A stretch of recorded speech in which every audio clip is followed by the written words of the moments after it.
The US Army has been rampaging their way through the northern part of Italy, moving forest to forest, wiping out German positions, all until the bitter end of World War II. But a small group of radical Germans are refusing surrender to the Allied nations. They will hold their positions until they die. This is the final holdout of the Germans who refused to surrender. Yo, what's going on, gamers? It's your boy Daily Tactics here, and today we are back with some more Call to Arms, Gates of Heck, baby. That's right, and today we have a custom battle that I made myself with a little hill defense of Germans who refused to surrender during World War II. So, the US forces are moving in with their Army Rangers here. They've got Shermans, they've got a few tank destroyers, and some 76 Shermans as well, which I believe are over here. Yes. And they're going to be moving in on this small hill position that the Germans hold. There's about 100 German soldiers here, kitted out. You know, they've got MG42s, they've got STG44s, they've got one flak gun over this way. They have two PaK 40 guns, and they also have one mortar back here as well. In addition to that, they have a few static MGs placed throughout, such as this one here. Basically, these 100 Germans have a very stark defense that they're going to be trying to hold off a large US battle force from basically forcing them into surrendering. This is a last stand to the death for these German soldiers. So if you guys enjoy these videos, please be sure to hit that like button. It means the world to me. It helps me out a ton on this channel. Subscribe if you have not already. We're working our way towards 500,000 subscribers. And comment down below if you'd like to see some more in the future. Either way, guys, let's get into it here. Alrighty then, boys. Let's go in slow-mo for the start here. And pressing start right now. And let's check out the German defense. The Germans immediately start to fire here. We've got two soldiers with Kar 98Ks right here. One has a Panzer Faust, which is going to be pretty helpful. Actually, that's a Panzer Schreck, I believe.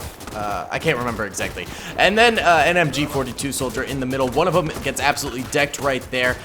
One is trying to heal up, but also getting hit as he attempts to heal. FG42 soldier back here, hiding behind a barrel, pops up for some action. He's actually firing off to the right side over that way. We've got shots going out from some of the German defenders here. I believe this tank destroyer is fully dead, but the one in the back is trying to shell the upper hill, and it gets a meaty shot off, destroying most of this cabin right here and taking a couple of German soldiers with that shot. Absolute brutality right there. A tough loss for the German defenders at the moment. PaK 40 gun up here is rotating, trying to lock onto another target. And it looks like this flak gun over here is doing much of the same, while simultaneously having MG42s around to defend it to the death. HE shots is what they're firing right now. Probably not the best shot to utilize. I mean, it looks like they're going against infantry, which HE is obviously very good against infantry, but they need to be loading up AP rounds and going after these tanks instead. Obviously, a lot of the infantry does have anti-tank weaponry with them, including tank grenades and some Panzer Schrecks to utilize as well. But, their flak and PaK guns are still going to be the best utensil for them to go up against the US Army here. Lots of impacts hitting the German side of the battlefield over this way. Wow, yeah, these are some beefy explosions here, and you gotta absolutely love the FX that Gates of Hell utilizes in this game. It just looks so beautiful. I mean, this game just looks so much better than Men of War Assault Squad 2. From the animations to the graphics to the explosions, it is just an absolutely gorgeous game through and through. Either way, this small German defense is still going on pretty well right now. I don't see a lot of US infantry down below here dying. It seems to be mainly a tank battle going on up here, but then up this way we do have a number of US Rangers getting dropped by incoming MG42 fire, as well as it must be some Gewehr fire and stuff like that. Look at this guy, he's just waltzing about up here. He don't give a darn, and then he gets shot in the leg and decides to drop. Who would have thunk it? Who would have thunk it right there? Wow. These buildings up this way are getting absolutely nailed by incoming fire right now. Pac 40 is still managing to stay alive back here, and the flak gun is also still alive at the moment, though it does seem to be taking a little bit of damage currently. Not sure if that's light arms fire that's hitting it or if that's from the tanks. That was definitely a tank shot right there, smacking the flak gun, dislodging its gunners right there. And is it damaged beyond repair? It looks like the shield is damaged, but sometimes when the shield is damaged, the main gun can still be used. We've still got A-Man operating it here at the very least, so maybe that thing will continue to fire as the battle goes on. It's yet to be seen what will end up happening with that thing. We've got some mortar shells dropping into the battlefield here as well from the mortar way back here, firing over this building that's providing it with cover. We've still got this nice back pocket of defense over here that will help out for the Germans quite a bit. It looks like the pack gun right there does take a head-on shot. A lot of its gunners are dead on the battlefield now, and there's just two who ended up popping off of that gun and are now trying to defend from the ground with their small arms weaponry. Let's go ahead and bump it up a speed here. We still have the second pack gun back here that's still alive right now and can easily get some more kills on the battlefield as well. So the German defense is not over yet. In fact, far from it, and they've got a lot of small arms weapons that can take out enemy combatants pretty easily, including tanks. So they've still got a good shot at winning this thing. Overall, I would say the U.S. is pushing pretty hard. They've got 50 cals up here. They've got the ever-deadly M1 Grand, M1 Carbine.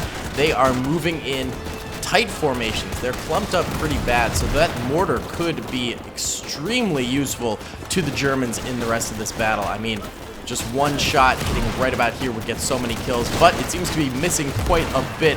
And, oh, wait a second! Who shot that? Was that a mortar shell? I'm not entirely sure what that was. That might have been a mortar shell. That was a beefy shot right there, whatever that was. And there you go. The flak gun does get completely destroyed right there. That thing is not coming back no matter how much you repair that thing. All it's going to be good for right now is scrap metal at this juncture in the battle. That thing is toasted. We've got one brave U.S. Ranger coming forward here, and he gets shot down by a myriad of MG42 fire, as well as MP40, FG42. Just a lot of fire went into that man. Let's see this mortar fire a little bit here. I want to see what the animation looks like, to be honest. I want to see how gorgeous it is. And pop it in there. Let loose of a little pain. Drop it in there. No? Oh, there you go. Okay, that was a lot of build-up for nothing. Ooh! Big shot right there. All right, come on, men. Come on, boys. Let's get our stuff together.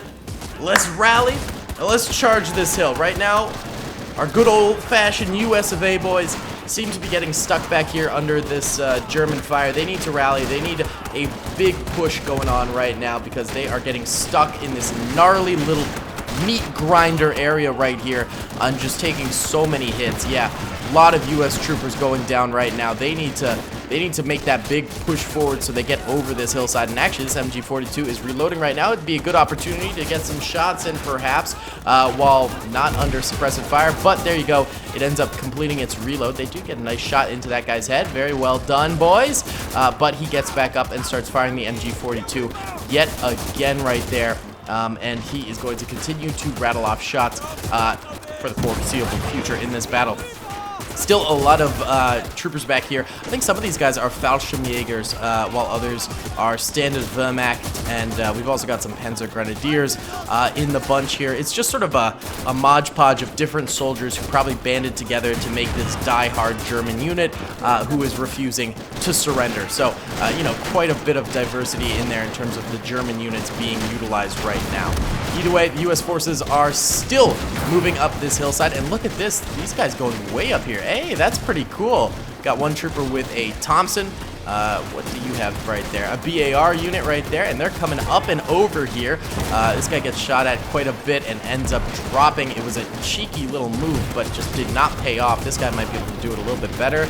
Oh, he's taking a lot of heat right now. Honestly, grenading from up at this little rock position would be a fantastic idea. Not sure if they're going to manage to pull that off, though, at this juncture. More and more troopers coming up top here, and it's also splitting the German forces. Now the Germans have to focus on not just the troopers dead ahead of them, but also troopers that are flanking from up above on those rocks. That's a bit of a problem. Oh, wow, look at this. A number of tanks have tried going up this way. I totally missed this in the grand scheme of the battle, and they must have been taken out by that Pack 40 or some Panzerschrecks or something along those lines. Not fully sure what's doing those in, but that's pretty impressive. All right, let's bump it up to normal speed here now and see if the U.S. can manage this. You know, they've still got a lot of infantry soldiers up there in these rock areas and down below over that way, and they seem to be very clustered together, making for prime targets for German mortar fire. However, they're also making a ball of bullet fire by clumping up like this, which just suppresses the defending Germans to no end. It's just a really, really tough position to push.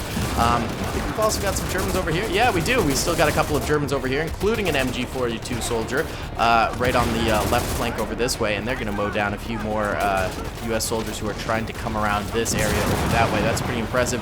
Pack 40 fire going out against a Sherman tank right here. It tracks it, but the Sherman is still alive. Second shot goes into the front of it.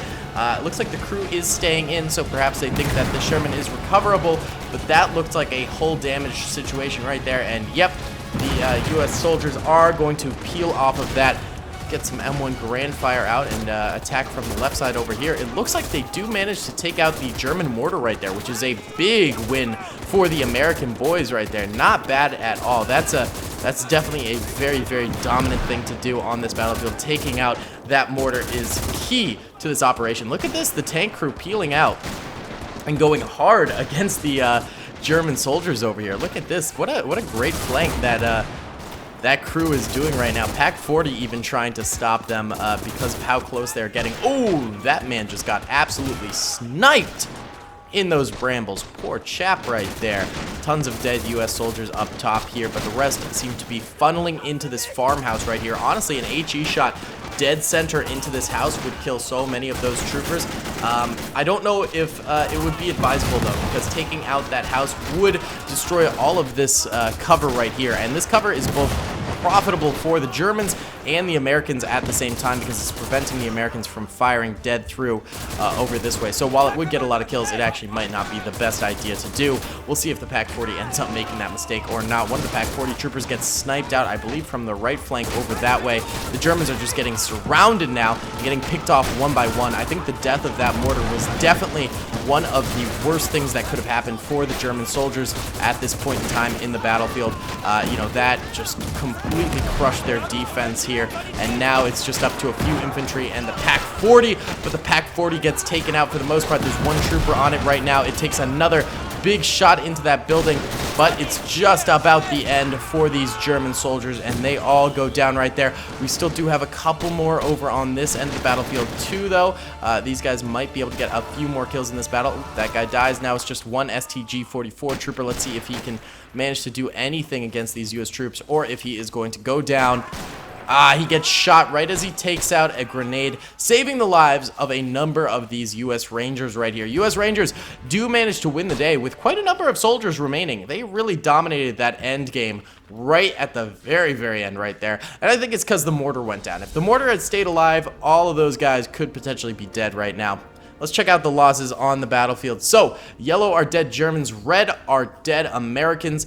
Americans did take some pretty severe losses, and they lost every single one of their tanks, which is no small feat for the Germans. That's pretty big. The Americans started with like 8 tanks on this battlefield. But the infantry, without that mortar just absolutely crushing them, managed to push through and managed to get the dubski here. Good for the Americans, and bye-bye to the die-hard Germans who all ended up going down. Either way, guys, that is going to be about it for today's video. Thank you so much for watching. I really hope you did enjoy this one. Please be sure to hit that like button if you did enjoy, subscribe if you have not already, and comment down below if you'd like to see some more in the future. But that's going to be about it for me today. I'll see you on the next one. Peace. I hope you guys enjoyed that video. Be sure to click that subscribe button for more content, and hit the notification bell if you'd like to be alerted to whenever I live stream or upload. Thanks so much. Also, if you guys want to join our private Minecraft server, all you got to do is join as a Patreon member, a Twitch sub, or a YouTube channel member. Once you've done that, you can message me on those platforms or on Discord, and I'll whitelist you on the server. It's a great time. Feel free to join.